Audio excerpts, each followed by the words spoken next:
បាទបងប្អូនព័ត៌មានដំបូងទៅមុនតាក់ទងនឹងរឿងអ្នកស្រីមូសុខហួរប្រកាសត្រឡប់ទៅស្រុកខ្មែរវិញ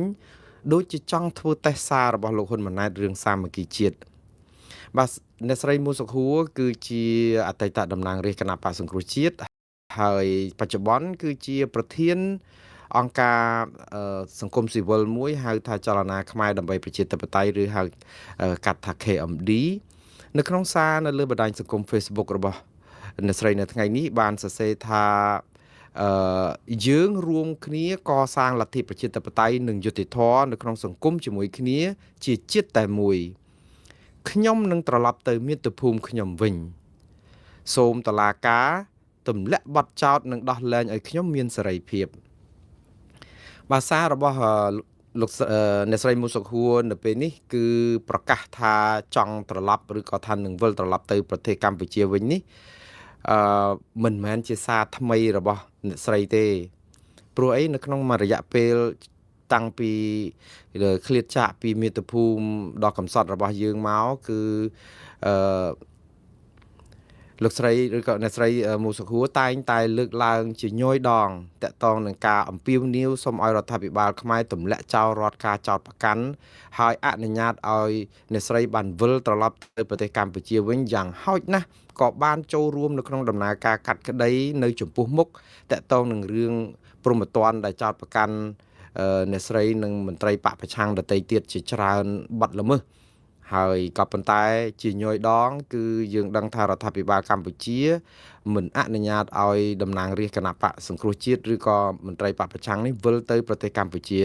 វិញទោះជាប្រឈមជាមួយនឹងរឿងអីក៏ដោយព្រោះអីតុលាការកម្ពុជាជ្រើសរើសយកវិធីកាត់ក្តីសំណុំរឿងរបស់គាត់ដោយកំបាំងមុខហើយផ្ដន្ទាទោសឲ្យជាប់ពន្ធនាគារប្រមាណឆ្នាំនិយាយទៅបាត់ល្មើសពួកគាត់នេះជាប់ច្រើនណាស់ហើយចុងក្រោយនេះគឺរដ្ឋាភិបាលកម្ពុជាចាត់ចំណាត់ការមួយខ្ពស់ជាងនឹងទៅទៀតនេះគឺការដែលលុបទិដ្ឋាការឬក៏ប៉ាសពតមិនឲ្យចូលប្រទេសកម្ពុជាអីវិញជាដើមដែលទង្វើទាំងអស់នេះចំពោះអ្នកដែលគ្រប់គ្រងគណៈបកប្រជាជនកម្ពុជានិងរដ្ឋាភិបាលកម្ពុជាចាត់ទុកថាជាទង្វើត្រឹមត្រូវគួរឲ្យសាទរព្រោះជាការទប់ស្កាត់មិនឲ្យមន្ត្រីបកប្រឆាំងទាំងអស់នេះវិលចូលប្រទេសកម្ពុជាវិញបានដោយពួកគេចោទប្រកាន់ឬក៏ចាត់ទុកអ្នកទាំងនោះថាជាជនក្បត់ជាតិជាក្រុមឧទាមក្រៅច្បាប់ជាអ្នកបំផ្លាញជាតិលក្ខនឹងលក្ខអីចឹងទៅក៏ប៉ុន្តែសម្រាប់ក្រុមអ្នកស្រីមូសុខហួរនិងតំណាងរាស្ត្រនៅក្រៅប្រទេសហើយនឹងអ្នកដែលគ្រប់គ្រងគណៈបកប្រឆាំងវិញយល់ថានេះគឺជាចំណាត់ការរបស់រដ្ឋាភិបាលនៅក្នុងការកម្ចាយខ្មែរគ្នាឯងជាពិសេសគឺការបន្តក្រាញអំណាចហើយទប់ស្កាត់ឬក៏កម្ចាត់កម្ចាយអង្គការចាត់តាំងរបស់គណៈបកប្រឆាំងដោយទប់ស្កាត់គ្រប់មធ្យោបាយមិនឲ្យវិលចូលប្រទេសកម្ពុជាវិញដើម្បីអាចនឹងមកឈរឈ្មោះឬក៏ដឹកនាំគណៈបកនយោបាយឬក៏ចោះជួបប្រជាពលរដ្ឋអីទៅតាមការចង់បានរបស់ពួកគាត់ទេដោយសារតែការដែលមិនចង់ឲ្យប្រជាប្រិយរបស់ខាងគណៈបកប្រឆាំងនេះអាចវិលត្រឡប់មករកសភាពដើមវិញដោយអ្វីដែលពួកគាត់បានទទួលមានសម្លេងជិត3លានអ្នកដែលគ្រប់គ្រងកាលពីអំឡុងបោះឆ្នោតកាលពី2013 2017អីនោះបាទតែយ៉ាងណាសាររបស់អ្នកស្រីមូសុខហួរដែលប្រកាសត្រឡប់ទៅស្រុកខ្មែរវិញហើយថាដើម្បីកសាងលទ្ធិប្រជាធិបតេយ្យយុត្តិធម៌សង្គមជាមួយគ្នាជាតិជាមួយគ្នាសារនេះមែនតើទៅគឺដូចគ្នាទៅនឹងសាររបស់លោកហ៊ុនម៉ាណែតដែរបើយើងនិយាយអំពីការចង់សាមគ្គីរួមគ្នាជាធ្លុងមួយกับមហាសាមគ្គីខ្មែរហ្នឹងព្រោះអីនៅថ្ងៃនេះលោកហ៊ុនម៉ាណែតមានសារពិសេសមួយរយៈពេលនេះគឺលោកហ៊ុនម៉ាណែតចេញសារពិសេសច្រើនណាស់ហើយពេលថ្មីនេះមានសារពិសេសមួយទៀតដែលលោកហ៊ុនម៉ាណែតថាចង់បានស្មារតីសាមគ្គីភាពនិងឯកភាពជាតិរឹងមាំរវាងខ្មែរនិងខ្មែរភាសារបស់គាត់ហ្នឹងគឺហាក់បីដូចជានៅពេលដែលយើងបរាជ័យយ៉ាងធំតកតងនឹងការដែលមិនអាចការពារដែនអធិបតេយ្យរបស់កម្ពុជាក្រោមការឈ្លានពានរបស់ថៃយ៉ាងក៏ក្លឿនដែលវាយយកទឹកដីខ្មែរប្រាសាទខ្មែរបំផ្លិចបំផ្លាញហេដ្ឋារចនាសម្ព័ន្ធភូមិស្រុកធ្វើឲ្យស្លាប់ទាហានយើងមកកណោប្រជាពលរដ្ឋស៊ីវិលក៏បានបាត់បង់ជីវិតនារីព្រាត់ប្រាសជនភៀសសឹករាប់សែនអ្នកហ្នឹងគឺមានសារដែលជាញយដងហ្នឹងគឺនិយាយអំពីការសាមគ្គីរឹងមាំការសាមគ្គីផ្ទៃក្នុងដ៏អស្ចារ្យតាមពិតសាមគ្គីនេះបើសិនជារឹងមាំតាំងពីដើមទីថៃមិនអាចវាយយើងបានអញ្ចឹងទេបងប្អូនប៉ុន្តែឥឡូវនេះ នៅពេលដែលថៃវាយបានរដ្ឋាភិបាលមិនអាចទប់ថៃបានអាសាសាមគ្គីនេះវាហាក់បីដូចជារន្ថនសន្តរន្ធាន់កាន់តែខ្លាំងហើយធ្វើឲ្យមជ្ឈដ្ឋានទូទៅគិតថានេះគឺជាសាររបស់រដ្ឋាភិបាលកម្ពុជាស្អំចិត្តប្រជាពលរដ្ឋកុំឲ្យខូចចិត្តពេកហ្នឹងចង់និយាយថាអ្វីវាបាត់បង់ទៅឲ្យថៃដណ្ដើមយកបានធ្វើឲ្យថៃមើលងាយមើលស្រាលទាំងអធិបតេយ្យរបស់ជាតិទាំងថ្នាក់ដឹកនាំទាំងកងកម្លាំងប្រដាប់អាវុធរបស់យើងនៅក្នុងន័យថាគេធ្វើអីបានស្រេចចិត្តសម្ោចក្នុងខោឯយើងវិញតាមអង្វរគេគ្រប់ម៉ោងដើម្បីឲ្យគេចូលមកតុកចរចាឬក៏ទៀមទាឲ្យគេវិលមករកសុខសន្តិភាពជាមួយគ្នាហើយយើងគោរពបទជប់បាញ់គេសម្រាប់ក្នុងខោមើលទៅវារកម្មចិត្តដែរហើយប្រជាពលរដ្ឋ17លាននាក់ចង់ដូចថាខកចិត្តច្រើនទៅរដ្ឋាភិបាលកម្ពុជាអត់មានអីស្អំចិត្តទេគឺមានតែសារមួយគត់គឺភាពខ្លាំងរបស់កម្ពុជាក្នុងការសាមគ្គីគ្នាខ្ញុំជឿថាពេលនេះគឺជាសារដែលពេលគោរួចយើងដឹងហើយបងប្អូននៅពេលគោរួចបានយើងធ្វើលបងដល់ទៅពេលចិត្តប្រឡងឬដល់ថ្ងៃប្រឡងបានយើងឆ្លាត់ឈាយខំប្រឹងរៀននោះអានឹងគឺជាការដែលយើងគេហៅថាមិនមែនគិតមុនសឹមគូទេគឺយើងគូហើយបានគិតតាមក្រោយថាតើគូនឹងស្អាតមិនស្អាតហើយលុបក្វេមក្វាមតែម្ដងព្រោះអីអាការសាមគ្គីឬក៏កម្លាំងមហាគ្រួសារខ្មែរនេះអត់មែនធ្វើនៅពេលដែលមានចំនួនជាមួយថៃទេយើងធ្វើអាកម្លាំងសាមគ្គីជាតិការផ្សះផ្សាជាតិនេះយើងធ្វើពេលមុនមានសង្គ្រាមជាមួយប្រចាំមិត្តដើម្បីឲ្យខ្លួនយើងរឹងមាំរឹងប៉ឹងត្រៀមខ្លួនទុកជាស្រេចបើមានការអីគឺយ៉ាងហោចណាស់ក៏យើងមានកម្លាំងមហាសាមគ្គីជាតិខ្មែរនេះរឹងមាំជាធ្លុងមួយដែរក៏ប៉ុន្តែវាគួរឲ្យសោកស្ដាយសង្គមយើងបែកបាក់គ្នាខ្ចាត់ខ្ចាយអស់ហើយដល់តែពេលមានរឿងជាមួយថៃគឺយើងពិបាកមែនតើយើងមួយដៃមួយខាងឆ្លោះជាមួយថៃដៃមួយខាងគឺយើងមានបញ្ហានៅក្នុងការដែលប្រជាជាតិយើងមិនស្រស់ស្រួលគ្នាដល់តែពេលថៃវាយបាក់ខ្ទេចខ្ទីតែយើងចាប់ផ្ដើមយកឱកាសថាបង្រួមសាមគ្គីជាតិទៅវិញប៉ុន្តែនៅពេលដែលស្រុកមានសុខសន្តិភាពអត់តន់ឆ្លោះគ្នាជាមួយថៃយើងអត់អាចបង្រួមសាមគ្គីជាតិបានផងហេតុអីបានជានៅពេលដែលយើងចាញ់បាក់បបខ្លោបខ្លាចដោយការទន្ទ្រានឈ្លានពានរបស់ថៃបែរទៅជាយើងគិតថាសាមគ្គីនេះគឺជាការរឹងមាំទៅវិញចំពោះខ្ញុំគ្មានពេលណាដែលប្រសើរក្នុងការឆ្លៀតឱកាសនៅពេលដែលយើងមានចំនួនចម្បាំងរាំងជុលជាមួយសត្រូវឈ្លានពានរបស់យើងពង្រឹងស្មារតីសាមគ្គីជាតិវាជាការត្រឹមត្រូវហើយជាការត្រូវចំពេលកលៈទេសៈដែរ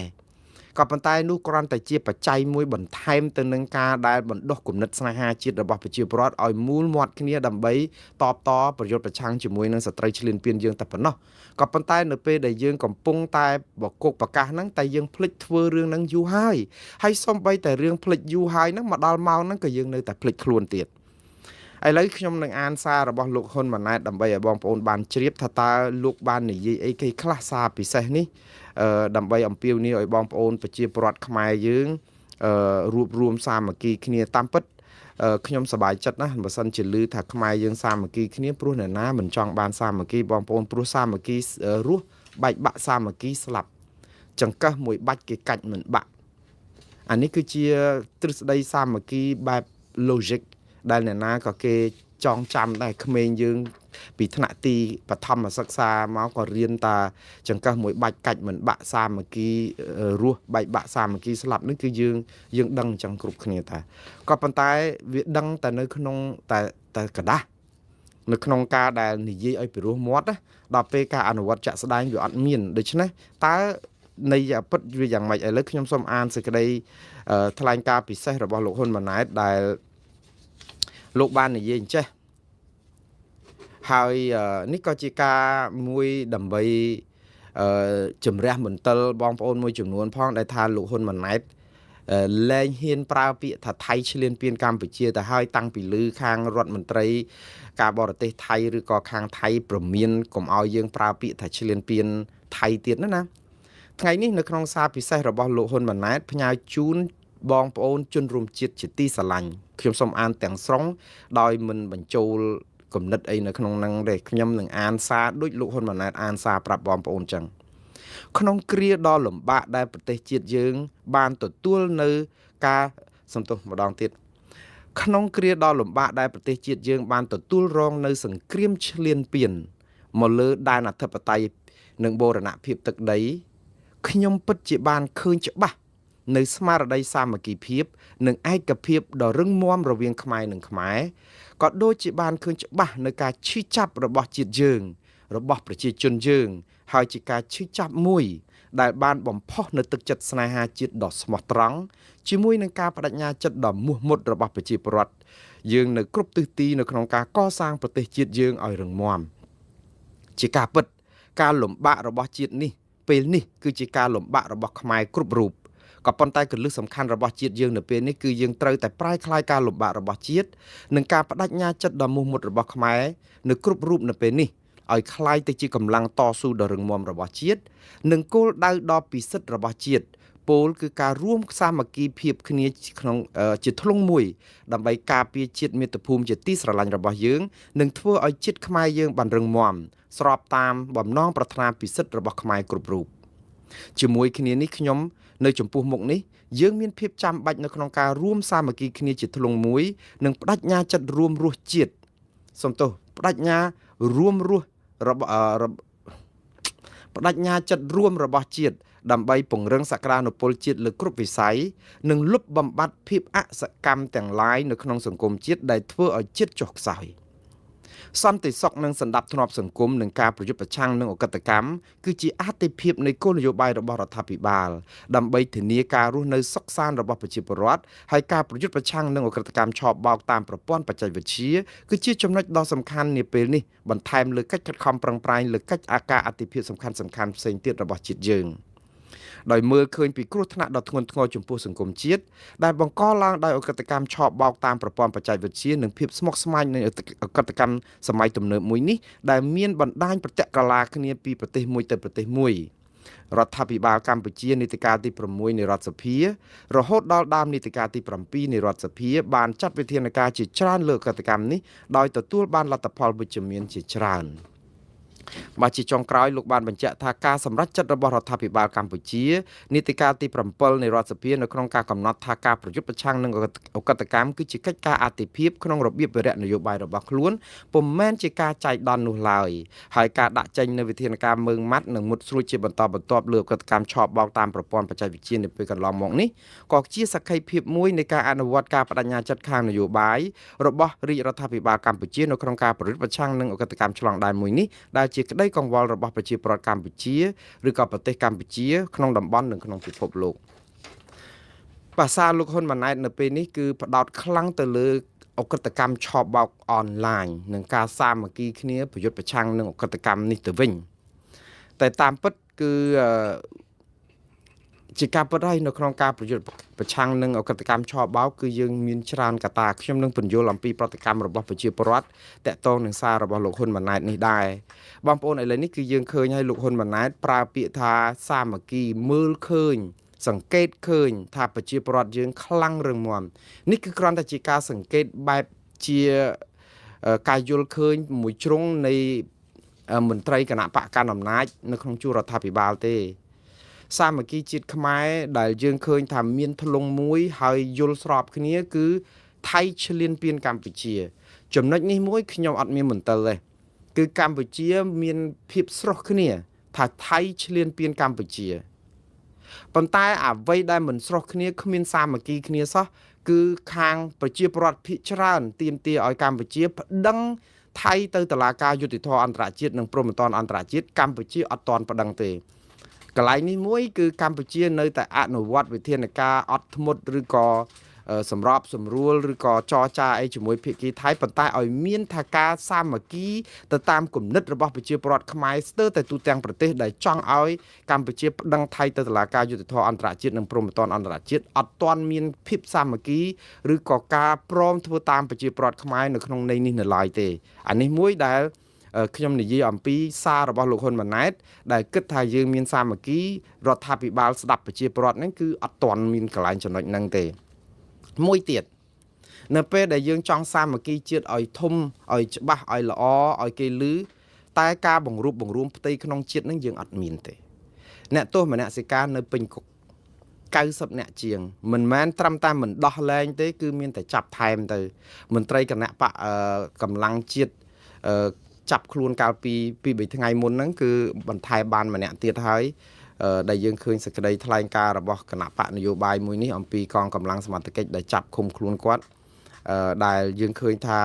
គេចាត់ទុកថានេះគឺជាអ្នកទោសនយោបាយអ្នកទោសមនសិការអញ្ចឹងទៅចឹងក៏ចំនួនអ្នកទោសនយោបាយមនសិការកើនឡើងទៀតហើយការដែលមិនដោះលែងអ្នកទោសមនសិការអ្នកទោសនយោបាយនេះគឺជាការដែលក្បត់ទៅនឹងអ្វីដែលជាខ្លឹមសាររបស់លោកហ៊ុនម៉ាណែតដែលនិយាយថាជាតិសាសន៍នេះមានសាមគ្គីយើងមានសាមគ្គីនៅកន្លែងណានៅពេលដែលថ្នាក់ដឹកនាំមួយថ្ងៃយើងគិតតែគម្រាមកំហែងងើបមួយវាយមួយឬក៏ចាប់អ្នកនេះដាក់គុកដោយសារតែថ្លែងសារតាក់ទងជាមួយនឹងចំនួនជាមួយថៃឬក៏រិះគន់រដ្ឋាភិបាលថា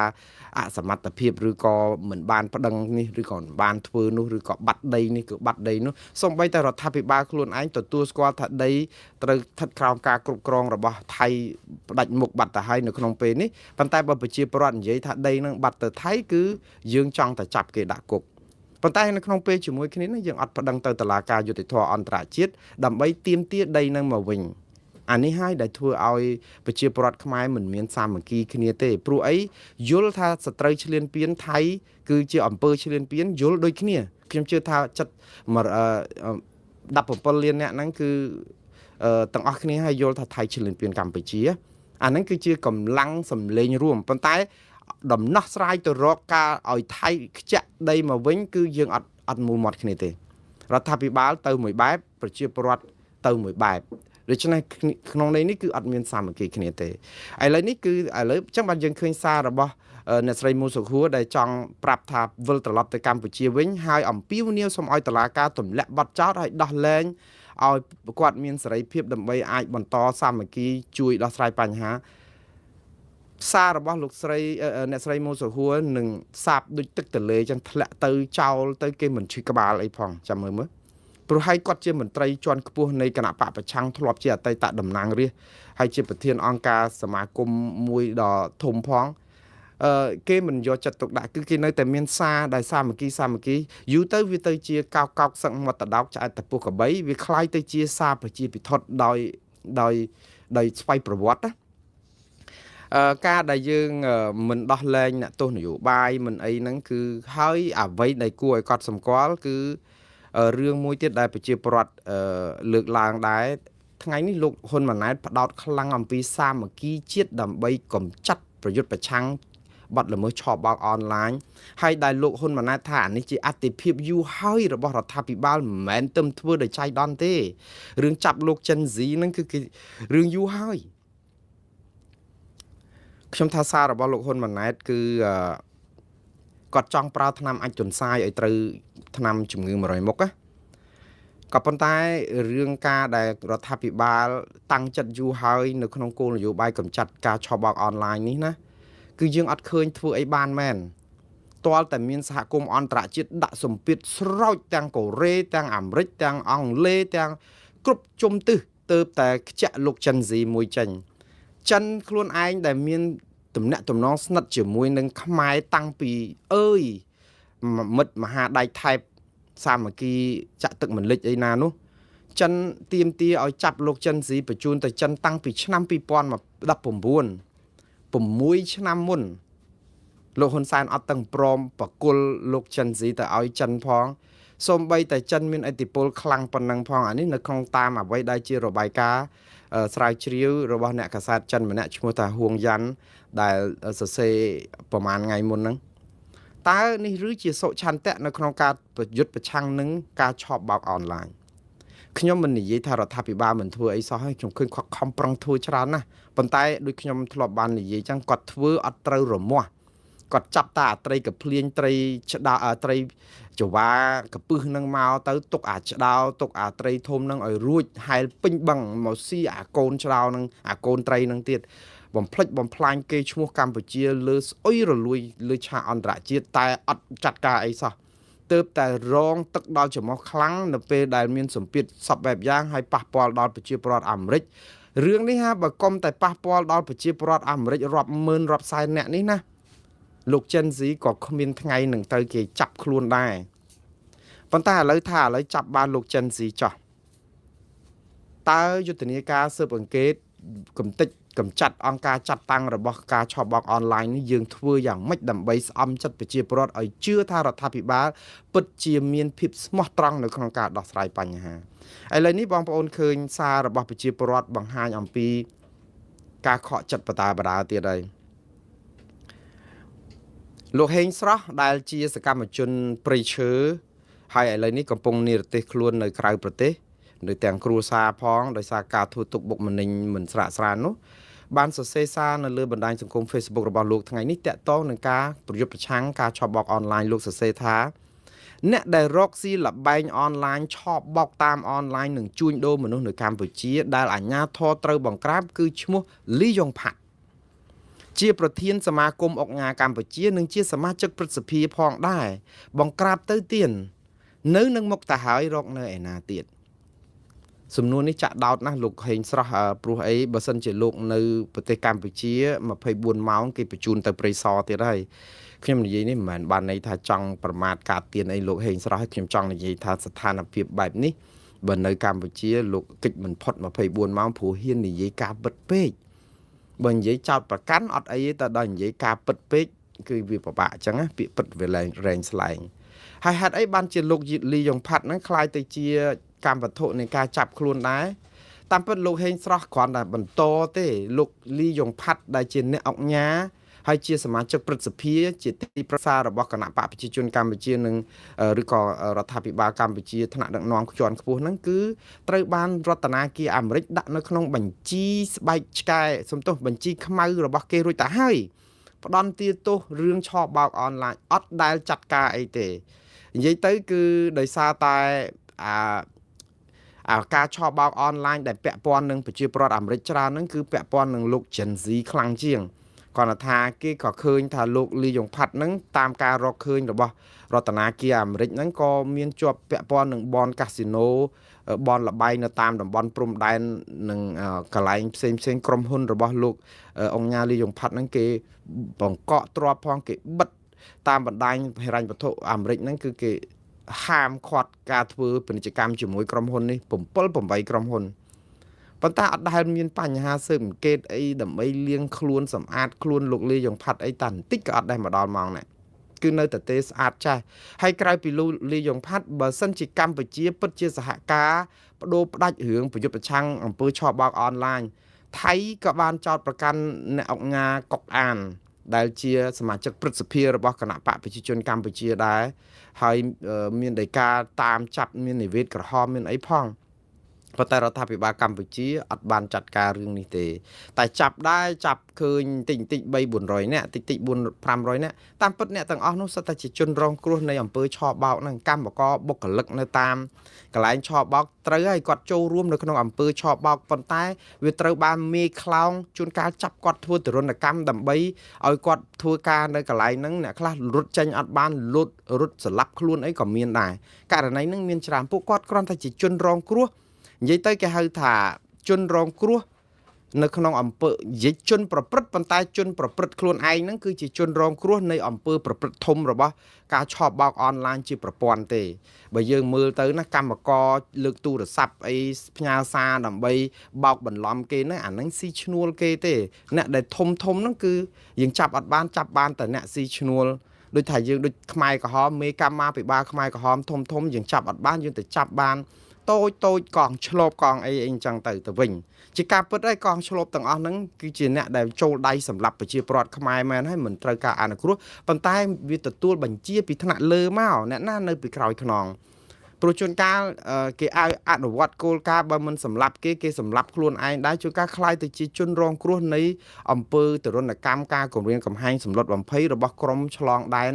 នៃការឆបោកធំអីចឹងហើយដើម្បីកម្ចាត់អានេះឲ្យបានប្រសិទ្ធភាពគឺទៅកម្ចាត់ពីធំពីលើមកមុនអាតូចខាងក្រោមហ្នឹងតែអាលើទៅវាអាលាយខ្សលហើយព្រោះអ្នកដែលជាជនរងគ្រោះជាអ្នកប្រព្រឹត្តមែនតែតូចតាចនេះវាជាបញ្ញាក្អែកតានៅពេលដែលដើមឈើធំវារលំក្រាំងទៅវាងាប់ឯងអស់ហើយវាអត់មានហេដ្ឋារចនាសម្ព័ន្ធនឹងនៅទេហើយបើយើងនាំគ្នាតែចាប់ពួកគាត់ប្រសាចហ្នឹងគឺបានន័យថាយើងគួយបក់ផ្សែងហ្នឹងមានតែរួចភ្លើងឯណាតែយ៉ាងណាគឺតកតងនឹងការដែលអក្រិតជនអក្រិតកម្មនេះគឺលោកវ៉ាន់ វ៉ាន់ចាន់ឡូតឯនោះវិញក៏បានសរសេរសារថាអក្រិតជនមិននៅឆ្ងាយទេនៅក្បែរក្លៀកនាយករដ្ឋមន្ត្រីពេលខ្លះច្រឡំនាយករដ្ឋមន្ត្រីនិងអក្រិតជនតែមួយចូលបោសសម្អាតវាភ្លាមដើម្បីកម្ពុជាស្អាតនិងពិតជាមានឆន្ទៈពិតប្រាកដមែនសាររបស់លោកវ៉ាន់ចាន់ឡូតនេះក៏ចាក់ដោតដែរសារដែលថាពេលខ្លះច្រឡំនាយករដ្ឋមន្ត្រីនិងអក្រិតជនតែមួយនេះបើសិនសរសេរនៅស្រុកខ្មែរ24ម៉ោងគេចាប់ដាក់គុកបាត់ហើយនេះប៉ុន្តែខ្ញុំនិយាយនេះមិនមែនថាគម្រាមកំហែងពួកគាត់ទេនៅស្រុកខ្មែរគឺគេអត់អាចឲ្យនិយាយចឹងបានទេគឺគេឲ្យយើងនិយាយទៅតាមគេចង់ឲ្យនិយាយប៉ុន្តែខ្ញុំសរសើរវីរភាពរបស់លោកវ៉ាន់ចាន់ឡូតដែរដែលនៅតែមានភាពក្លាហាននៅក្នុងការបញ្ចេញមតិតាមបណ្ដាញសង្គមជាហូរហែប៉ុន្តែបងប្អូនឥឡូវនេះគឺតើស្មារតីសាមគ្គីជាតិនេះគឺយើងពិតជាធ្វើឲ្យជាតិនេះមានសាមគ្គីមែនតើឬគ្រាន់តែជានយោបាយប្រជាពិធដើម្បីស្អំចិត្តប្រជាពលរដ្ឋឲ្យនៅតែជឿទុកចិត្តលើរដ្ឋាភិបាលនេះថាយើងមានសាមគ្គីហើយយើងឃើញបងប្អូនយើងបាតកម្មជុំទឹះមិនអញ្ចឹងហ៎ហើយបាតកម្មគឺបាតកម្មប្រឆាំងថៃអញ្ចឹងនេះហើយដែលលោកហ៊ុនម៉ាណែតគិតថាជាសាមគ្គីជាតិខ្មែរនៅទូទាំងពិភពលោកប៉ុន្តែអ្វីម្ដងទៀតរឿងដែលលោកហ៊ុនម៉ាណែតគួរតែពិចារណាឲ្យមែនតើដើម្បីឲ្យខ្លឹមសារនៃភាពសាមគ្គីនេះមានប្រសិទ្ធភាពហើយមានន័យហើយមិនមែនជាសារប្រជាពិធគឺដោះលែងអ្នកទោសនយោបាយនិងអ្នកទោសមនសិការឲ្យអស់ពីពន្ធនាគារទាំងកញ្ញាសេងធារីលោកកឹមសុខាចលនាមេដាធម្មជាតិទាំង5នាក់តំណាងសហជីពឬក៏អ្នកការពារសិទ្ធិមនុស្សបរិស្ថានផ្សេងទៀតដែលនៅក្នុងគុកនិងអ្នកនយោបាយគណៈបកនយោបាយសកម្មជនគណៈបកនយោបាយនឹងចេញឲ្យអស់អាហ្នឹងទី1ទី2គឺយើងត្រូវតែបង្ហាញអំពីឆន្ទៈមួយគឺក្នុងការប្រាប់ប្រជាពលរដ្ឋឲ្យច្បាស់ថាយើងមិនទទួលស្គាល់ព្រំដែនកែប្រែដែលថៃឈ្លានពានយើងមែនហើយប្រើកម្លាំងប្រដាប់អាវុធយើងមិនទទួលស្គាល់មែនហើយយើងនឹងប្រើប្រាស់យន្តការអន្តរជាតិប៉ុន្តែសុំឲ្យថាតើយន្តការអន្តរជាតិនឹងយើងប្រើច្បាប់អីលក្ខន្តិកៈក្រុងរ៉ូមសន្ធិសញ្ញាបារាំងសៀមឬក៏ប្រើយន្តការចរចា JBC ឬ GBC ជាមួយថៃបន្តទៀត MOU ឆ្នាំ2000ឬក៏យើងនៅតែមិនព្រមដាក់ពាក្យប្តឹងទៅតុលាការយុត្តិធម៌អន្តរជាតិនិងព្រំដែនអន្តរជាតិបើទោះបីជារឿងនេះគឺចាប់ផ្ដើមកាន់តែយឺតពេលខើចពេលខ្លាំងណាស់ទៅហើយប្រជាពលរដ្ឋនៅតែកាន់តែអស់សង្ឃឹមទៅហើយនេះអញ្ចឹងខ្ញុំនៅតែទាមទារឲ្យរដ្ឋាភិបាលត្រូវតែរៀបចំគេហៅថាការវិភាគឲ្យច្បាស់លាស់ថាតើសំណុំរឿងប្រមូលបានប៉ុណ្ណាហើយដាក់ប្តឹងទៅតុលាការយុត្តិធម៌អន្តរជាតិនៅពេលណាដំណាក់កាលណាហើយជូនដំណឹងឲ្យប្រជាពលរដ្ឋខ្មែរបានដឹងផងការចរចាជាមួយថៃមិនបាច់ប្រកាសអីទៀតទេព្រោះថៃគេបានប្រាប់យើងច្បាស់ហើយសាររបស់រដ្ឋាភិបាលនិយាយក៏ដូចអត់និយាយដែរថៃគេប្រាប់ហើយថាបើមិនទាន់មានរៀបចំរដ្ឋាភិបាលថ្មីរបស់គេដែលមានត្រឹមត្រូវមាននាយករដ្ឋមន្ត្រីថ្មីគណៈរដ្ឋមន្ត្រីថ្មីទេគេអត់មានចរចាគេអត់មាននិយាយគេអត់មានជជែកអីទាំងអស់ហើយបើទោះគេមានរដ្ឋាភិបាលថ្មីហើយក៏ដោយក៏អាដីណាដែលគេគ្រប់គ្រងក៏ជាដីកម្មសិទ្ធិរបស់គេដែរព្រោះគេបាននិយាយច្បាស់ហើយមុនបោះឆ្នោតថាដីដែលថៃគ្រប់គ្រងបានគឺជាដីរបស់ថៃមានរឿងអីដែលមានរដ្ឋាភិបាលថ្មីមកទៅឲ្យខ្ជាក់មកឲ្យខ្មែរវិញតេស្លាប់ទាហានគេរាប់សិបនាក់រដ្ឋាភិបាលហ្នឹងបោះឆ្នោតជាប់ហើយនឹងធ្លាក់កៅអីវិញដដែលហ្នឹងថៃចលាចលពេញនយោបាយថៃដដែលហ្នឹងតើថៃទៅធ្វើអញ្ចឹងបានដែរទេនៅក្នុងការទៀមទាបានឬក៏បកគលឲ្យខ្មែរស្រួលតាមរយៈការចរចាវាអត់ទេវាទាល់តែតាមតយៈតុលាការអន្តរជាតិហើយតុលាការអន្តរជាតិនេះណាក៏ជួយរដ្ឋាភិបាលថៃសម័យក្រោយនឹងដែរហេតុអីបើខ្ញុំថាជួយរដ្ឋាភិបាលថៃសម័យក្រោយនេះព្រោះរដ្ឋាភិបាលសម័យក្រោយដែលឡើងមកអ្នកណាក៏ដោយជាប់ឆ្នោតនេះគឺនឹងបានស្អំចិត្តប្រជាពលរដ្ឋថាគេបានប្រឹងប្រែងអស់ពីលទ្ធភាពហើយនៅក្នុងការការពារដីដែនអធិបតេយ្យខ្មែរដែលទាហានថៃវាយដណ្ដើមបានប៉ុន្តែធ្វើម៉េចបើតុលាការអន្តរជាតិគេសម្រេចតើយើងមានសិទ្ធិអីដោយប្រាសាទព្រះវិហាររដ្ឋាភិបាលថៃមកដល់ម៉ោងនេះអ្នកដឹកនាំថៃណាក៏នៅតែមិនទទួលស្គាល់យុត្តាធិការរបស់តុលាការយុត្តិធម៌អន្តរជាតិរឿងប្រាសាទព្រះវិហារនឹងដែរដោយសារគេចង់បណ្ដោះគំនិតស្អំចិត្តប្រជាពលរដ្ឋថៃថាថៃអត់ចាញ់ទេថៃអត់ចាញ់ខ្មែរទេប៉ុន្តែចាញ់ចិត្តតុលាការយុត្តិធម៌អន្តរជាតិតែមិនចាញ់ចិត្តណែឯងមួយទៀតគឺមិនទទួលស្គាល់យុត្តាធិការណែឯងអញ្ចឹងចង់ឲ្យប្រជាពលរដ្ឋថៃថាមេដឹកនាំថៃនៅតែអស្ចារ្យគឺមិនទទួលស្គាល់ប៉ុន្តែដកទាហានចេញពីប្រាសាទព្រះវិហារអនុវត្តអនុញ្ញាតឲ្យប្រាសាទព្រះវិហារគ្រប់គ្រងដោយខ្មែរពេញទំហឹងបងប្អូនចឹងបានថាប្តឹងទៅថៃជួយថៃទេ អត់ចាំបាច់វាយខ្មែរមកយកដីយកអីឬក៏បកគលដីឲ្យខ្មែរវាយទៅវិញដើម្បីឲ្យខាតកម្លាំងទាហានឆ្លោះគ្នាយូរអង្វែងទេប្តឹងទៅតុលាការហ្នឹងតុលាការសម្រេចមកទាំងខ្មែរទាំងថៃយល់ស្របគ្នាប្រជាពលរដ្ឋថៃក៏គិតថាទេបើតុលាការគេសម្រេចដូច្នេះតើយើងធ្វើម៉េចតុលាការអន្តរជាតិចឹងរដ្ឋាភិបាលថៃរួចខ្លួនមកគ្រាទៀតដោយសារអីរដ្ឋាភិបាលថៃមានចង់បកគលដីនឹងឲ្យខ្មែរណាឥឡូវតុលាការគេសម្រេចហើយនៅពេលហ្នឹងគឺនឹងមានការឆ្លោះគ្នាទៀតឧទាហរណ៍នៅពេលដែលតុលាការ ICJ សម្រេចបកគលដីទាំងអស់នោះមកឲ្យខ្មែរវិញតាមផែនទីខ្នាត1លើ200,000ខ្ញុំនិយាយជាសមត្ថកម្មទេប៉ុន្តែរឿងហ្នឹងវាអាចពិតបើយើងប្តឹងទៅឲ្យឈ្នះដីទាំងអស់ហ្នឹង